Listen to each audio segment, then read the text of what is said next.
Recent times లో cinema making లో AI వాడకం ఎక్కువగా కనిపిస్తోంది. ముఖ్యంగా పాన్ ఇండియా ట్రెండ్ లో ఈ అడ్వాన్స్డ్ టెక్నాలజీని కాస్త ఎక్కువగా వాడుతున్నారు.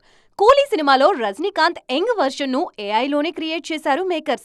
ఎంతో రియలిస్టిక్ గా కనిపించిన ఈ సీన్స్ సినిమాకే హైలైట్ గా నిలిచాయి. ఆ మధ్య ఇండియన్ 2 సినిమాలో చనిపోయిన ఆర్టిస్టులను కూడా ఏఐ ద్వారా రీక్రియేట్ చేసి తెర మీద చూపించారు. వాళ్ళ వాయిస్ లని కూడా ఒరిజినల్ అన్నంత యాప్ట్ గా వినిపించడంలో సక్సెస్ అయ్యారు.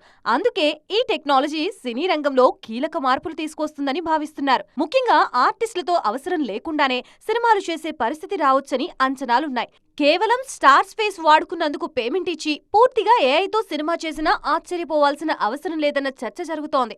అదే జరిగితే ఇండస్ట్రీలో చాలా విభాగాలు కనుమరుగయ్యే అవకాశం ఉంది. ఇప్పటికే visual effects, blue screen, unreal technology కారణంగా ఆర్ట్ డిపార్ట్మెంట్ కి తీవ్ర నష్టం జరుగుతోంది.